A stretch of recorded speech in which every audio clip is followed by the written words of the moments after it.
Tales from the Crypt. Hello, boys and ghouls. It's your old pal, the Cryptkeeper here. It's been a long time. Your old fiend here had a TV series once upon a spine that has since been hacked on DVD. If you enjoy ghouls like I do, then you'll enjoy tonight's tale about a man giving his retro dissect. This is a nasty little nugget I like to call Tales from the Crypt Complete Series Review. Oh man, can't believe that I got this for Christmas. Such an amazing box set. Tales from the Crypt, the complete series on 7 DVDs. I want to go over and take a look at this with you guys today.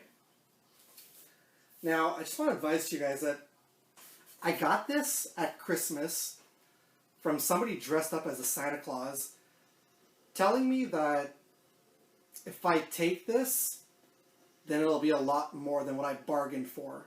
Surely that doesn't mean anything. I should be okay. That's fine. So, I want to take a look at this with you guys. So we got Tales from the Crypt, the complete series DVD box set. This is what the box looks like. And there on the back shows you all the boxes in there with the Cryptkeeper. And just yellow underneath. Before I go over all of them, recently a buddy of mine on YouTube, Phil's Creepy Vids. If you guys have never checked out his channel, please go ahead and check him out. He does a lot of hauls. He does a lot of Fright Crate unboxing. He shows off a lot of his horror DVDs and Blu-rays.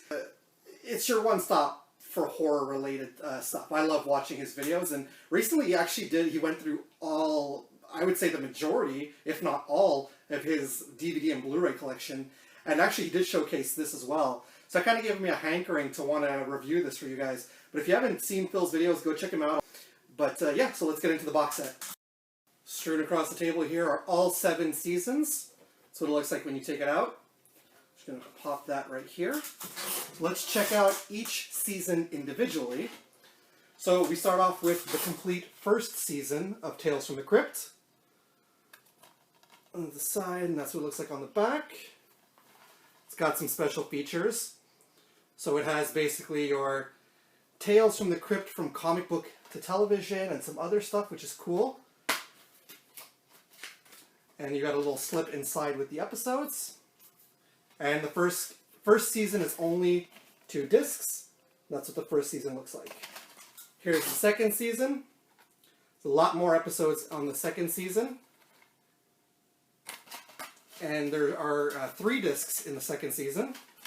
So that's what the discs look like. They're purple, Vanessa's favorite color. And then, of course, you have a slip with the episodes, front and back. And you just have a behind the scenes for Tales from the Crypt for this one. You get to 3rd season. That's what the box looks like. There you go. Special features included. There's a Telltales panel from celebrating the show. There's a Tales from the Crypt reunion, both from Comic-Con. And then there's the Crypt Jam music video. More on that later. Open it up. Same thing. 3 discs. And there's your slip with the episodes. 14 episodes on Season 3. Forgot to mention that Season 1 has 6. And Season 2 has 18. We move on to Season 5. Again, 14 episodes. There's the back. Special features include a Season 4 montage. Here is your insert with the episodes. I had this backwards, sorry. And there are the discs, this time blue. So that's Season 4. Then we get to the 5th season. And there's what the box looks like. On the back, you have there you go. Again, another 14 episodes, if I'm not mistaken. Or, sorry, no, 10 episodes on Season 5. Special feature includes a virtual comic, which is cool. Here is your insert with the episode.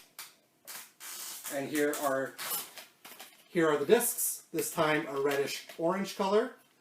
So that's pretty cool. Then we have the complete 6th season. And again, there's, I think, 15 episodes in here. Special features, again, there's another virtual comic book. There's your slip for the episodes. And your discs this time around are a khaki-ish green. So that's season 6. And this, unfortunately, was the last of the North American seasons, because for the final season, Tales from the Crypt transferred over to the UK. Which brings us to the final season, season 7. And there is your box with the Crypt Keeper in a straitjacket. And we got the back here, again, another 13 episodes with a virtual comic book as your special features. Here is your slip. By the way, I should mention Daniel Craig, one of his first roles was on Tales from the Crypt, James Bond. There you go. And the discs this time around are an orangish color. Perfect for Halloween. Okay, so let's get into some of the other stuff about Tales from the Crypt. The show started in 1990, lasted up until 1996. It ran on HBO for the whole time. It was distributed by Warner Brothers. It played later at night because of the content provided. Now, this was an anthology series. Unlike most horror anthology series that you get today, like I said, most, instead of having one season focusing on a whole story, each and every one of the 97 episodes from Tales from the Crypt were all different episodes with different storylines. And what's cool is the fact that they had a lot of well-known actors and a lot of well-known directors in some cases. Like, you know, you had Robert Zemeckis who directed some episodes. You had even Tom Hanks who directed an episode. Arnold Schwarzenegger, for fuck's sake, directed an episode once. Even Michael J. Fox directed an episode. But again, you still had a lot of famous celebrities. There's too many of them to mention. I know Brad Pitt was in an episode once. That's how, you know, early on that show was. But if you go on Wikipedia or Google or even IMDb Tales from the Crypt episode guide, you'll see a list, a ton of actors that were on the TV show. Now, I mentioned a special feature earlier on in one of the seasons of Tales from the Crypt, the Crypt Jam music video. So back in 1992, I believe it was, the creators of Tales from the Crypt thought that it would be a good idea because R&B hip-hop music had made its explosion in the late 80s, early 90s, which, don't get me wrong, I'm a huge heavy metal fan, punk and indie rock as well. But I love me some old school hip-hop and R&B. I mean, I'm going to go for that from time to time. So they thought it would be a good idea to make a song and accompany it with a music video called The Crypt Jam, where the Crypt Keeper raps. Yeah, just imagine the Crypt Keeper looking at a girl's butt. Well, you get that in the music video. But all silliness and goofiness like that aside, the show was popular enough to garner a few spin-offs actually. In the mid to late 90s, it spawned 3 movies. The first being Tales from the Crypt Presents Demon Knight, starring Jada Pinkett Smith and Billy Zane, which underrated horror movie. Go check it out if you can. Then you had Tales from the Crypt Presents Bordello of Blood, which starred former SNL alum Dennis Miller and Corey Feldman, which was a vampire movie. And then in 2003, they put out a movie called Ritual, which wasn't supposed to be a Tales from the Crypt movie. They only attached it last minute because they didn't think the movie was going to do too well, so they figured, hey, let's just attach the Crypt Keeper in there. That's where you have Rastafarian Crypt Keeper. Apart from those movies, Tales from the Crypt did actually spawn a TV series in the early 90s, a kids show on Saturday mornings. This was enabling them to market this popular beast for children. And I can guarantee you that even though I didn't get into Tales from the Crypt till later on when I was a teenager, I did watch the Tales from the Crypt Keeper cartoon, and I loved every moment of it. Crypt Keeper was just as goofy and silly as in the live-action series, if you believe it or not, just that he was cartoon and he was green in this one. And the tales in the Tales from the Crypt Keeper episodes were actually a lot more supernatural and things like that, opposed to the TV show, which had a few episodes that were supernatural. It was mainly about murder and carnage. But the TV series delved more with the supernatural elements. It actually became so popular, and they were able to do so that they even got licensing and created merchandise for toys to sell to kids. Imagine having a toy of the Crypt Keeper on your shelf. Well, I mean, I would love to have one, that's for sure. Now, I have to say, I want to talk about some of the episodes. It would be a lot too difficult for me to narrow down my top 15, my top 10, or even my top 5 favorite episodes from Tales from the Crypt. My personal favorite episodes per season. So starting with season 1, there's And All Through the House, a story about an escaped maniac dressed as Santa Claus. Then there's Dig That Cat, He's Real Gone, starring Joe Pantoliano as a guy who gets 9 lives just like a cat. Going on to season 2, there's Cutting Cards, which stars Lance Henriksen, great episode. The Thing from the Grave, which stars Terry Hatcher. For Crying Out Loud, which was a fantastic episode. If you're a rock fan, go check that one out. Corman's Calamity, about a Tales from the Crypt artist working on a comic book. Really, really good episode. Mute Witness to Murder. That episode right there is probably one of my all-time favorites. It's got you in suspense the whole way through. Great episode. And finally for season 2, there's Television Terror. To get to season 3, another one of my all-time favorite episodes is Abracadabra.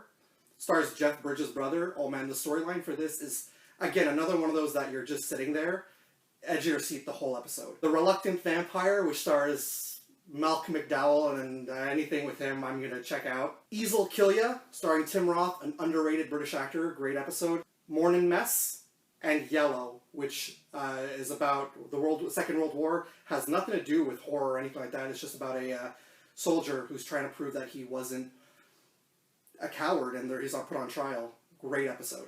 Season 4, This'll Kill Ya, starring Dylan McDermott. What's Cookin', starring Christopher Reeves. That was a good one too. It's too bad that he passed too early. We have The New Arrival. This episode messes with your mind a little bit. Werewolf Concerto, about a group isolated in a hotel or a resort, trying to find on the hunt for a werewolf. And then we have Curiosity Killed. For season 5, my favorite episodes from that are Death of Some Salesman, Tim Curry in a father, mother, and daughter role. Check it out if you can. House of Horror, which is basically your typical campy horror story. It's fucking awesome. Came the Dawn, which is a vampire story. And Halfway Horrible. In season 6, there's an episode called Only Skin Deep, which is about a man who meets a woman, looks like she's wearing a Slipknot mask. The whole episode long, he thinks she's wearing a mask. Oh, it's spine-tingling.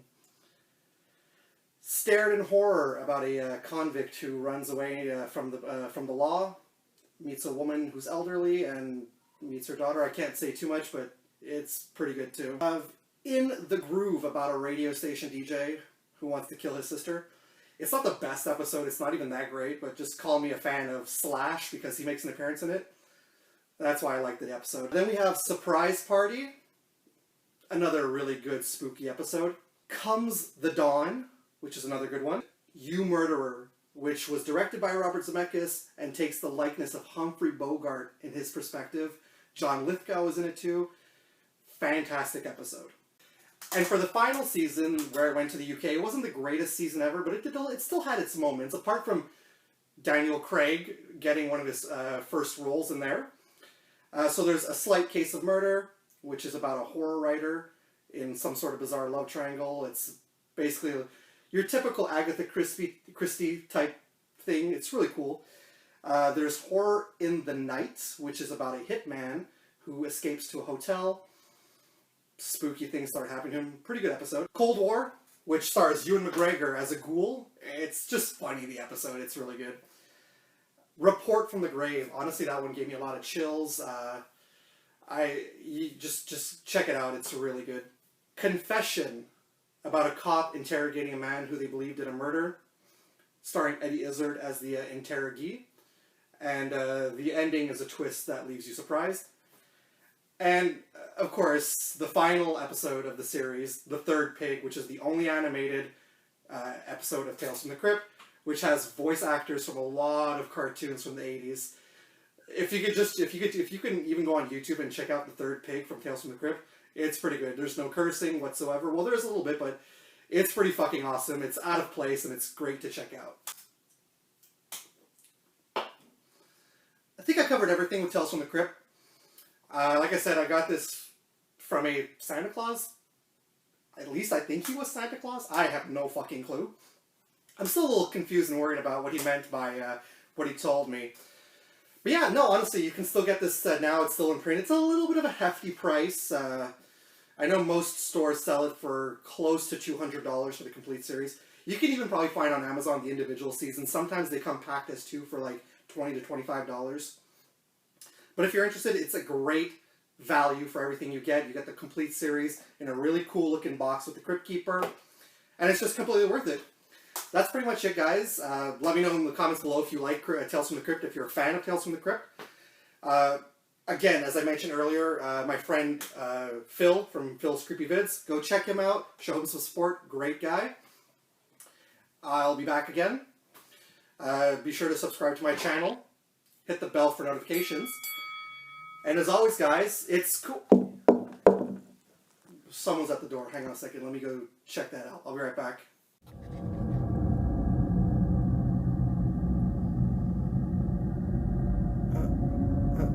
Hello?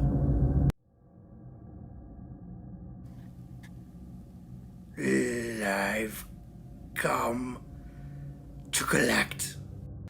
No! Poor Boomer. I guess it was too much for his fright. But hacks off to him.